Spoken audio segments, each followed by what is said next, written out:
안녕하세요. 정가연 사주TV 정가연입니다. 이번 시간에는요, 보시면 아시겠지만 제목이 남편이 바람을 피우는 사주, 남편 바람나는가? 라는 거 알아보는 시간입니다. 원래 사주만 가지고 이런 걸 단적으로 당신 남편이 바람 난다, 안 난다 라고 해서는 잘못하면 돌팔이 되기 십상입니다. 그래서 원래는 대운까지 적고 면밀히 검토한 후에 이 사람 정말 바람이 나겠네 라고 판단을 하는 거고요. 대운을 안 좋고 이렇게 사주만 놓고 봤을 때는 어디까지나 정말 확률이 50대 50이에요. 그래서 함부로 말할 수 없다라는 걸 먼저 말씀을 드리고, 그래도 대운이 없이 그래도 가능성이라도 혹시 있는가라는 거 아는 방법을 지금 설명드릴 겁니다. 가장 먼저 해야 되는 방법은 먼저 이제 남편이 바람나는 거니까요. 남편이라는 그 성분에 대해서 찾아야 되는 거죠. 그러면은 가장 기본이 뭐냐면 나의 일지죠. 나의 일지. 나의 일지가 뭐냐. 그래서 나의 일지 묘. 다행히 이 여성분은 일지가 지금 관성이에요. 그래서 어, 좀 쉽게 찾은 것 같은데 사실은 내 일지가 이제 남편 자리고 남편을 뜻하지는 않습니다. 그러니까 나의 일지가 남편이 들어와 있을 자리라는 거 그거하고 참고 삼아 남편을 또 찾아야 돼요. 그러면 남편이 우리가 흔히 알고 있기로는 뭐 정관이 남편이겠지라고 보지만 그렇게 해서 정관을 찾아서 이 간목이 어, 정관이 남편이 되느냐라는 걸 또 확인을 해야 되거든요. 자, 제가 연구한 바에 의하면 정관이라고 해서 반드시 남편이 아니고 이 경우에는 나와 암합자인 묘와 유가 암합을 하니까 유가 남편이 됩니다. 자, 그러면 이 남편이 과연 나 말고 다른 여자를 만나는가를 확인하면 되는 거죠. 음. 이 유금은 나 말고 자 이렇게 인목과 합을 합니다. 인목과 병신합을 합니다. 이렇게 되면 일단 나 말고 다른 여자를 만나볼 수 있다라는 가능성이 있다라고 봅니다. 꼭 바람을 필 겁니다라고 하시면 안 되고 그렇게 생각하지 마시고 나 말고 다른 여자를 몰래 볼 수 있구나. 이렇게 보셔야 되는 겁니다.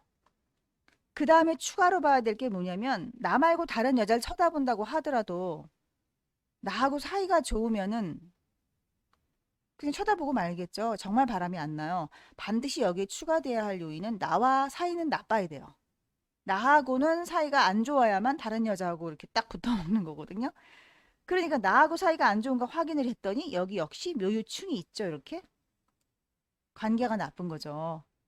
자, 다시 한번 그 원리를 다시 한번 짚어드릴게요.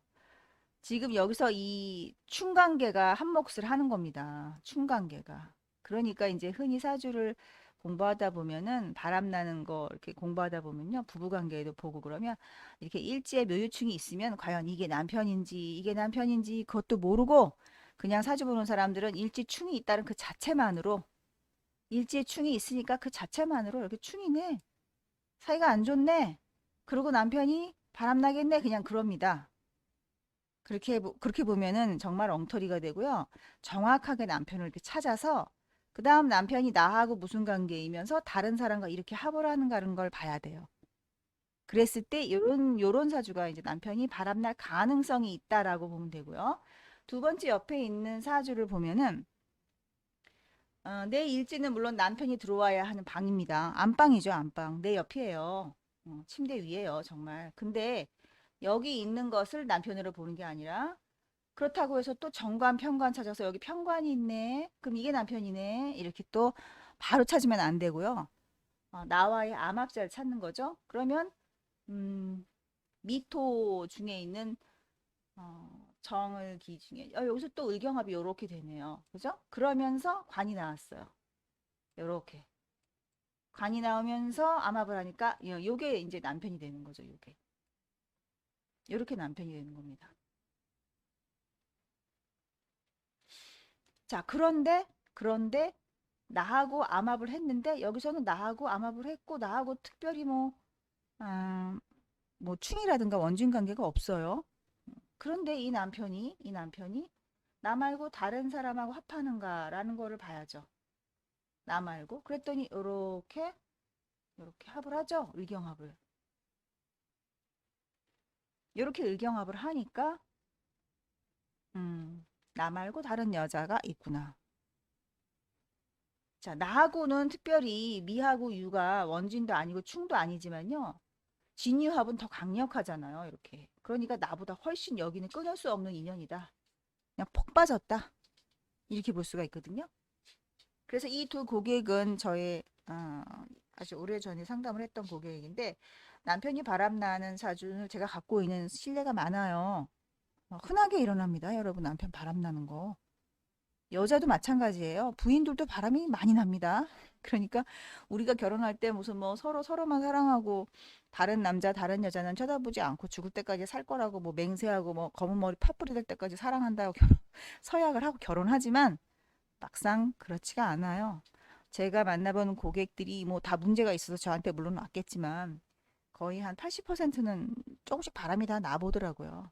그러니까 그렇게 너무 그냥 상대방이 바람 피는 거에 대해서 막 죽기 살기로 뭐 용서 못해 뭐 물론 화는 나고 섭섭하고 기가 막히긴 하겠지만 흔한 일이라는 사실 모르고 지나가서 그렇지 알면은이 아니죠. 알아서는 안 되죠. 자, 이제 눈 돌아가고 정말 피가 거꾸로 솟죠. 네. 더 이상 사랑의 감정이 식겠죠? 남편이 바람 피고 부인이 바람 났으면 에휴, 그러지 말아야겠죠? 근데 어떡합니까? 사주가 이렇게 생기고 그런 운이 막상 오고 나면요. 용 빼는 재주가 없습니다. 자, 다시 그래서 이렇게 남편이 바람나는 사주에 대해서 간단하게 살펴봤어요. 간단하게. 여러분들의 혹시 이거는 애인도 마찬가지입니다. 꼭 결혼한 사람만 해당되는 게 아니라 현재 사귀고 있는 사람도 나 몰래 앞으로 바람이 날지도 모르죠. 어, 내가 이제 결혼을 하든 안 하든 일단은 앞으로도 내가 사귀고 있는 사람이 바람이 날지 아니면 현재 양다리 걸치고 있는지 그거 모르잖아요. 한번 주의 깊게 사주 공부를 하시면 다 알게 됩니다. 그러니까 사주 공부를 하고 운명을 알고 풀 수 있게 된다는 장점은 뭐냐면 미래를 알게 되는 거죠. 벌어질 일을 예측할 수 있다라는 게 얼마나 대단한 일입니까? 우리가 미래를 몰라서 다들 걱정하고 근심하고 불안하거든요. 근데 알면은 나쁜 일도 알면은 일어났기 때문에 속은 상하고 화는 나지만 머리로 이해는 됩니다. 아, 정말 일어나는구나. 이렇게. 자, 그래서 오늘 간단하게 우리 바람 피우는 사주에 대해서 살펴봤습니다. 좀 도움이 되셨나 모르겠습니다. 네, 감사합니다.